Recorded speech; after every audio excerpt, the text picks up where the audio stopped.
siempre oscuridad, para la que está ahora en angustia, tal como la aflicción que le vino en el tiempo que livianamente tocaron la primera vez a la tierra de Zabulón y a la tierra de Neftalí, pues aquí llenará de gloria el camino del mar, de aquel lado del Jordán, en Galilea de los gentiles. El pueblo que andaba en tinieblas vio gran luz. Los que moraban en tierra de sombra de muerte, luz resplandeció sobre ellos. Multiplicaste la gente con llamadas de la alegría. Se alegrarán delante de ti como se alegran en la siega, como se gozan cuando reparten despojos. Porque tú quebraste su pesado yugo y la vara de su hombro y el cetro de su opresor, como en el día de Madián. Porque todo calzado que lleva el guerrero en el mundo de la batalla y todo manto revolcado en sangre serán quemados, pasto y en fuego. Porque un niño nos es nacido, hijo nos es dado, y el principado sobre su hombro, y se llamará su nombre admirable, consejero, Dios fuerte, Padre eterno, príncipe de paz. Lo dilatado de su imperio y la paz no tendrá límite sobre el trono de David y sobre su reino, disponiéndolo y confirmándolo en juicio y en justicia desde ahora y para siempre. El celo de Jehová de los ejércitos hará esto. Recuerden, hermanos, que el propósito de esta temporada y de los sermones que hemos estado predicando en nombre de Dios es que nos preparemos espiritualmente para celebrar la Navidad. La Navidad, que es la culminación de estas promesas en las que hemos estado reflexionando y de muchas otras que se mencionan en el Antiguo Testamento acerca del Mesías. La primera vez que predicamos dijimos, hay estudiosos bíblicos que nombran o que han contado miles de promesas en el Antiguo Testamento que hacen referencia al Mesías. Todas esas promesas se cumplen en Navidad. Miren, desde Moisés, que fue el autor humano del libro del Génesis, hasta Juan el Bautista, que fue el último profeta que la Biblia registra o del que la Biblia habla, hablaron acerca de estas promesas del Mesías que llegaría. Y junto con el Mesías, la promesa es que el reino de Dios iba a llegar también para convivir con el ser humano. A Moisés le correspondió citar la primer promesa, que fue la que vimos hace 15 días. A Juan el Bautista le tocó anunciar al Mesías por última vez. ¿Recuerda el mensaje de Juan el Bautista? Arrepiéntanse, decía él, porque ya viene detrás de mí, después de mí viene alguien de quien yo no soy digno siquiera de desatarle las correas de su calzado. Y Él los va a bautizar con Espíritu Santo y fuego. Cuando termina con su encargo, desgraciadamente de la manera en que muchos profetas lo terminaban, el plan de retiro de un profeta era la sentencia de muerte. Y de esa manera termina Juan su ministerio. No sin antes haber cumplido cabalmente su tarea de dar testimonio y de allanar el camino para el Mesías que habría de llegar. Una vez que Juan es encarcelado, el Evangelio registra ya en el libro de Marcos que el Señor Jesucristo inició su ministerio. Es decir, Juan es encarcelado, el Señor Jesucristo empieza su ministerio en Galilea. Y mire qué dice, quiero que pongamos atención en las palabras iniciales del mensaje de nuestro Señor Jesucristo. Marcos capítulo 1, versículo 14. La Biblia nos dice ahí que después que Juan fue encarcelado, Jesús vino a Galilea predicando el evangelio del reino de Dios, diciendo, esto es lo importante, ¿el tiempo qué? El tiempo se ha cumplido y el reino de Dios se ha acercado. Arrepentíos y creed al Evangelio. Ese fue el mensaje inicial del Señor Jesucristo, y con ese mensaje inicial confirma que todo lo que se dijo desde Moisés hasta Juan el Bautista tenían su pleno cumplimiento en su persona y en la obra que a partir de entonces iba a empezar a hacer aquí en la tierra. Entonces, desde Moisés hasta Juan, el Mesías es anunciado.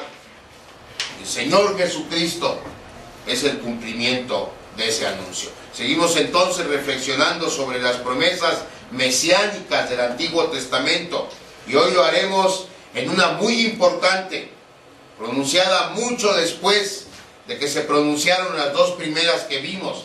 Las dos primeras que vimos se pronunciaron al inicio de la historia de nuestra redención. Allá en el Génesis están registradas. Primero en Génesis 3:15, en el propio huerto de Edén. Y después, muchos años después, en la persona de Abraham, a quien Dios prometió que en su simiente serían benditas todas las naciones de la tierra. Pero todavía esta que vamos a meditar, en la que vamos a meditar, fue pronunciada muchos siglos después de esta promesa hecha a Abraham. Y es pronunciada por el profeta Isaías, uno de los principales mensajeros de Dios para su pueblo. Específicamente en el pasaje que leímos en Isaías 9, del 1 al 7. En eso vamos a meditar hoy. Vamos a ponernos en oración antes de continuar. Quisiera que primero viéramos, hermanos, ahora que vamos a meditar en esta promesa de Isaías, el contexto histórico en el que esta promesa es pronunciada. El contexto histórico es el año 733 aproximadamente antes de Cristo. Israel está dividido ya en dos reinos.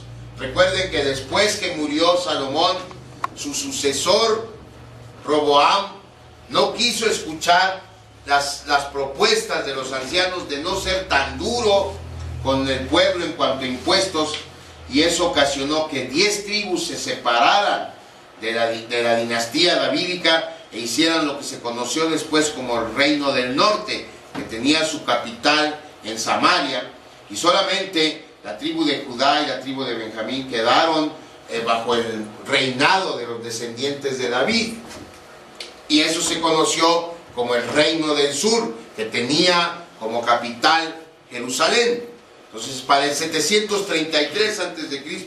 ya la nación estaba dividida.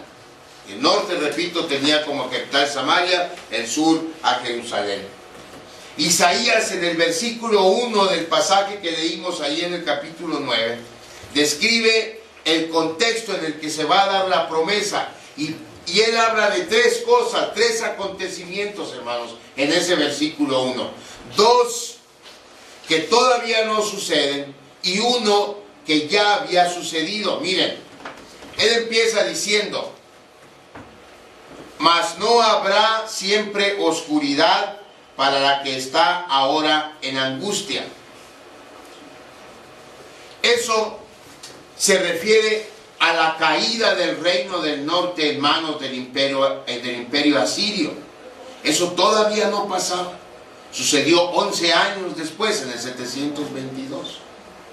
Pero Isaías lo cita. Esa angustia de la que habla es la angustia que todos los moradores de Samaria y de todo el reino del norte iban a sufrir cuando los asirios llegaran a conquistar a Samaria y a todo el reino del norte. ¿Sí? Eso todavía no pasa. Luego dice acerca de la tierra de Zabulón y de Neftalí. Estos son dos territorios del reino del norte que para entonces ya habían sido invadidos por el ejército asirio. El ejército asirio empezó su invasión del territorio del reino del norte, ocupando precisamente la tierra de Zabulón y la tierra de Neftalí. Entonces, por eso es que dice el profeta: la aflicción que le vino en el tiempo que livianamente tocaron la primera vez a la tierra de Zabulón y a la tierra de Neftalí. Y eso ya había pasado. Zabulón y Neftalí, los territorios de esas tribus ya estaban ocupadas por el imperio asirio. Y luego, por último, en el versículo 1, el profeta anuncia anticipadamente el rescate final por parte de Dios de la gente de esa región, a la que significativamente él llama Galilea de los gentiles. Ahorita vamos a ver en dónde está lo significativo de esta mención. Eso quiere decir él cuando escribe: pues al fin llenará de gloria el camino del mar de aquel lado del Jordán, en Galilea de los gentiles. Es decir, él se está refiriendo a la salvación que Dios traería a su pueblo. Eso obviamente tampoco había pasado. Si todavía no los conquistaban los asirios, pues entonces la salvación que Dios traía tampoco. ¿Sí? Entonces ese es el contexto. Y si usted lee, si usted se encontrara un pedazo de Biblia y nada más leyera el versículo 1 de Isaías 9, ninguno de nosotros nos imaginamos que va a hablar el resto del capítulo de Jesucristo. Es decir, no es un contexto que encaje mucho en hablar del carácter y de la persona de Jesús con este primer versículo. Y sin embargo así es. A primera vista no pensaríamos que Isaías está a punto de hablar proféticamente de nuestro Señor Jesucristo, aunque repito, eso es precisamente lo que hace. Y eso lo vamos a ir viendo conforme vayamos avanzando. Déjeme primero leer nuevamente el mensaje y ponga atención, hermano.